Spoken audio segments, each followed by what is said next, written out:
Today we're going to go back to American Indian myths and legends. And I found this interesting one by the Toltecs, and it is called The Scabby One Lights the Sky. I love the Toltec teachings. Don Miguel Ruiz wrote many books now. His son is writing them and keeping their tribal ways alive. Anyway, this is called The Scabby One Lights the Sky. This 1,000-year-old myth comes from Central rather than North America, but it is included here as a touching counterpoint to tales of sun worship from north of the Rio Grande.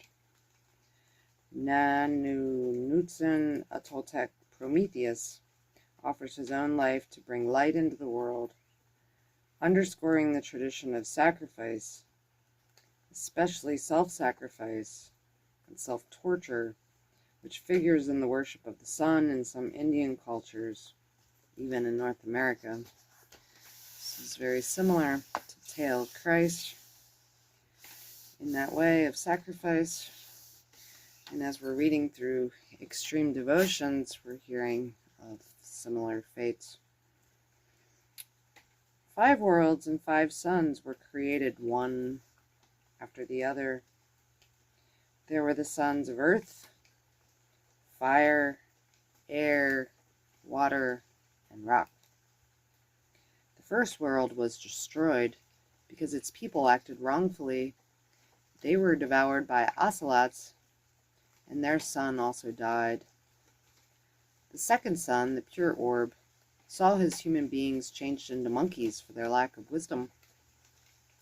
Next came the son of fire, whose world was destroyed by flames, earthquakes, and volcanic eruptions because the people living in it were impious and did not sacrifice to the gods.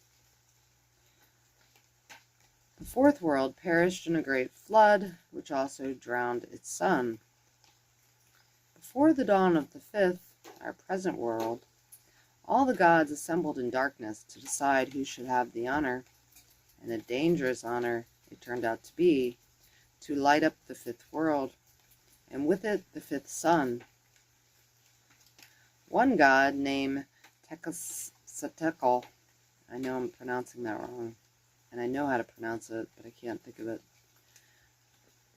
One god named Teki, we'll call him Teki, volunteered, thinking to get much praise from the other gods. After days of purification, the gods built a huge fire on the top of a pyramid and told Tekasatekal light up the world. How?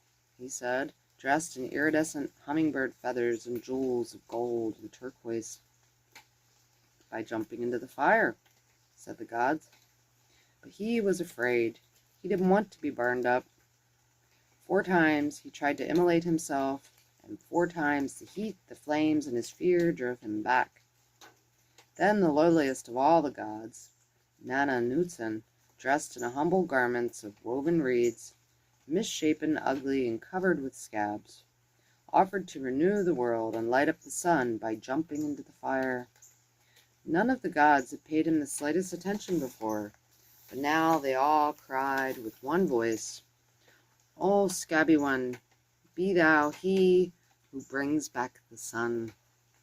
Without a moment's hesitation, Nanunutzen hurled himself into the flames, burning up with a great crackling sound, his blazing garments of reeds lighting up the sky. And ashamed of his cowardice, Tekasatekal followed his example and was cremated also.